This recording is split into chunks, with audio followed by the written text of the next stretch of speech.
नमस्कार दोस्तों, आज एक बहुत ही महत्वपूर्ण इशू पर बात करने के लिए वीडियो बना रहे हैं।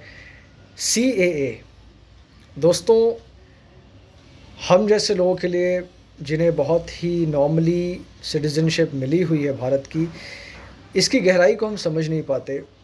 इतने हिंदू विशेषकर, हम सभी जानते हैं हिंदू विशेषकर, जो इन डिक्लेयर्ड इस्लामिक कंट्री से, बांग्लादेश, पाकिस्तान से यहाँ पर शरणार्थी के रूप में रह रहे न जाने कितने वर्षों से, दशकों से, और उनके पास कोई फैसिलिटीज़ नहीं है, कोई अपॉर्चुनिटीज़ नहीं है।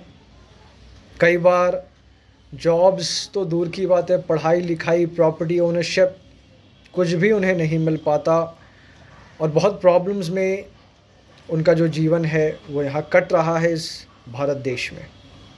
क्यों? क्योंकि उनके पास नागरिकता नहीं है और इतने दिन से ये चीज़ें ऐसे ही चल रही हैं। अब फाइनली सीए को इम्प्लीमेंट कर दिया गया है, प्रोसेस पूरी तरह से ऑनलाइन है और बहुत सारे डॉक्यूमेंट्स हैं जिनको दिखाकर, चाहे जिस देश से आप आए हैं और जब आप यहाँ आए और जब से आप यहाँ पर हैं तब से लेके अभी तक आपके पास क्या है, सारी चीज़ें ऑनलाइन है, आपको आराम से ये चीज़ें मिल सकती हैं।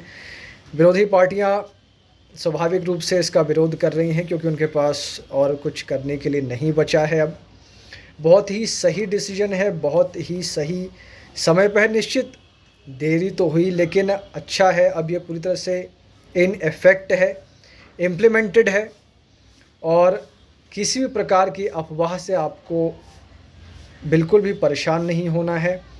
डिस्ट्रिक्ट लेवल कमेटी है और बहुत तरह की चीज़ें यहाँ पर रहने वाली हैं, जाके आपका वेरिफिकेशन हो, इंटरव्यू आदि हो, सब कुछ स्ट्रीमलाइन हो, अच्छे से इम्प्लीमेंट हो, ये मेन है। अब तो सबसे बड़ी चीज़ यही है कि चीज़ें क्या कैसे इम्प्लीमेंट होती, कि चीज़ों का स्ट्रीमलाइन होना यहाँ पर बहुत ज़रूरी है क्योंकि ये लोग ऐसे ही काफ़ी शोषित हैं, प्रताड़ित हैं, जिस वजह से वो यहाँ पर हैं और जितने समय से वो यहाँ पर हैं, दोनों ही रूप से प्रताड़ित हैं।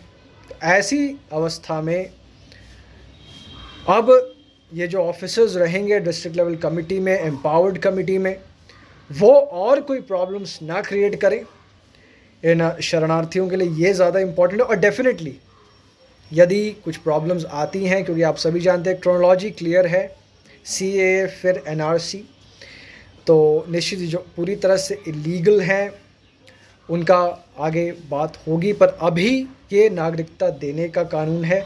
Let's be very clear about that. और बहुत अच्छा यहाँ पर सारे प्रोसेसेस बता दिए गए हैं, आप जाके चेक भी कर सकते हैं। जितने भी आर्टिकल्स हैं, जैसी चीज़ें होंगी बताया जाएगा, बट याद रखिए प्रोसेस एक्टिवेट कर दिया जा चुका है। बहुत अच्छा डिसीजन है, इसको पूरा सपोर्ट करिए और निश्चित ही एक बहुत सही टाइम पे आया है और बिल्कुल इसका लाभ जिनको चाहिए वो बिल्कुल लें। और मैं आशा करता हूँ कि प्रोसेस काफ़ी ठीक तरह से एग्जीक्यूट हो, जिससे जितने भी शरणार्थी हैं जिनको नागरिकता नहीं मिल पाई अभी तक, वो मिले और वो भी भारत के नागरिक होकर जो भी एक नागरिक के फैसिलिटीज़ होती हैं, ड्यूटीज़ होती हैं, उस हिसाब से अपना जीवन यापन करें। धन्यवाद।